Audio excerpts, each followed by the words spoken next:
Hey guys, what's up? It's Davis.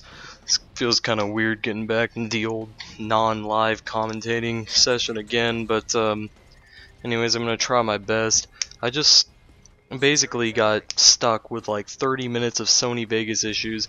Basically anything that can go wrong in this program will go wrong, and this wasn't even really the program's fault. I tried to like drag the screen to make it bigger, the fucking video preview, and I guess I pulled it too far, so I couldn't like see the fucking timeline again. I don't even know, like I didn't even think that could happen, but apparently it can, and it was like some fucking curse of Satan. I just could not get this thing back to normal. But basically the reason I don't post Call of Duty anymore, or I haven't, is A, I haven't really enjoyed it that much as of late, and two, because I really just don't have that much stuff to talk about. I mean, honestly, it's just like you basically, if you want to be a commentator or something, you either A, have to know a shitload about the game, which I know a lot about the game. There's just not really a central topic of discussion that I can really wrap that all around, or B, you gotta talk about like current events and like news and shit. Scratching my head. But really, I've just run out of things to talk about, and that's why one of the reasons why I've really liked the live commentaries of doing Let's Plays and stuff, because it actually gives me something to talk about, and I can throw my 2 cents in whenever I feel like it, basically. Although sometimes I end up trying to talk about the game, and I end up talking about it too much, and I forget to add in some of the more entertaining, like, aspects of why I started playing the game and all that cool stuff. I'm sure I missed a lot of stuff in Ocarina of Time that really motivated me to actually let's play that game. Like, man, I really want to let's play Ocarina of Time because I want to talk about how I ran around the market as a kid all the time when I was a kid, and how that made some really great memories. But sometimes I end up talking about it too much, and then it kind of defeats the whole purpose, you know. So as you can see, we're kind of destroying these guys right now. They really don't have a chance. I mean, the final score of this game, domination-wise, happened to be like 200 to 50 something. It just wasn't even close. Not to mention these guys sucked. If you're wondering why I don't really like Call of Duty anymore, I think I've just gotten to the point where my expectations are too high for me to reach them, and of course that just ends in misery and failure and just beating myself up constantly, and it's really no fun.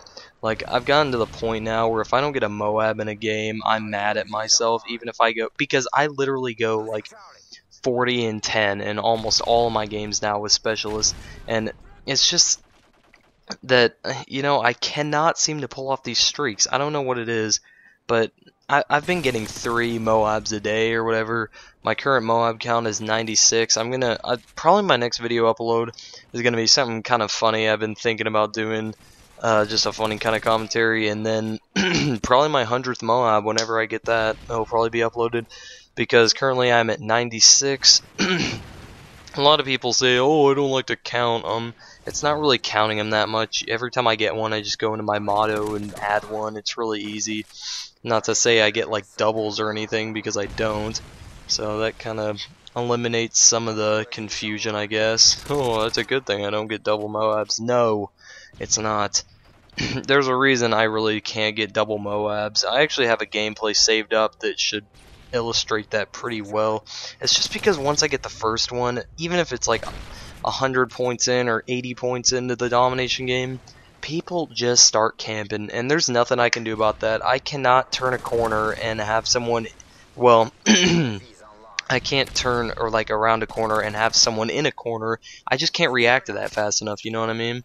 So in that regard, it just seems like going for multiple MOABs in a game is just stupid, because it's just not even worth it. I mean, most of the time that camp and stuff happens before I even can get my first MOAB, if that ever happens in a game. But I don't know.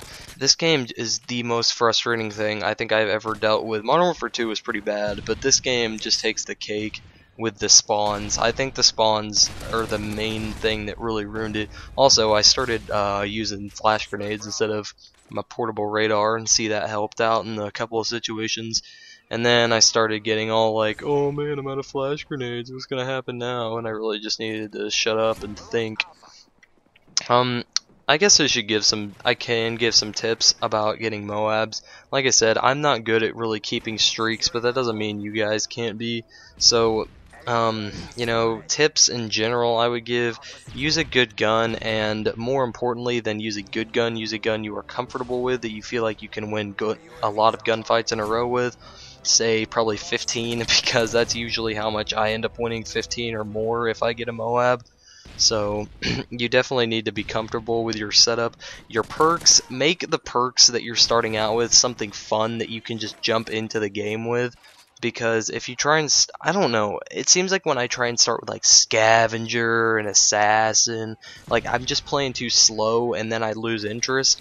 But when I start off with like Sleight of Hand and Quick Draw, then it gets fun.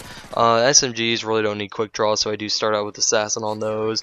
And there are, like, my UMP class with Rapid Fire, I start out with Scavenger just because it's essential. But like a SCAR-L or an ACR with Silence Extended Mags, you don't really need Scavenger, so I start out with like Sleight of Hand on that. Another thing I'd recommend, if you have a headset, use SitRep Pro. Start off with it. I mean, I don't start off with it. If I'm using an assault rifle, I start out with Stalker just because I feel like I need it at this point. It's kind of pathetic. I mean, I really like to get not have to rely on that, but it's weird because I go back to MW2 and Black Ops and I do fine without it. So I don't know. I guess it's not too big of an issue as I'm making it out to be, but it just seems that way. There were a lot of quickscopers in this lobby, I know, and they were all terrible. That's the thing. Quickscopers can be a godsend, or they can be the devil themselves, just by trying to, oh my god, just by those one-shot kills. If I could fucking design a perfect first-person shooter, I would get rid of attack insurgents, just anything with a one-shot kill potential anyways. So yeah, I think I call him my M.O.A.B here. Yep, sure do. And any other tips, I would say, if you saw the last part of that gameplay where I was just staying back, that's what you definitely want to do. When you get on an 18 kill streak or whatever, just start staying back. Do not let your impatientness get the better of you, because you will regret it. So those are basically my tips. Use a comfortable gun, use some perks that make you interested in the game. That kind of sounds weird, but it's awfully true. And make sure you play it safe near the end. I mean, toward the start and middle, you can just play reckless, see if you can get something going and carry some momentum. But that's the end of the game, guys. I think I end up going 31-0 in this domination. So tell me if you want more Call of Duty games, and I'll be sure to pump some out, because I have like a million gameplays on my hard drive. Alright, thanks for watching. Bye.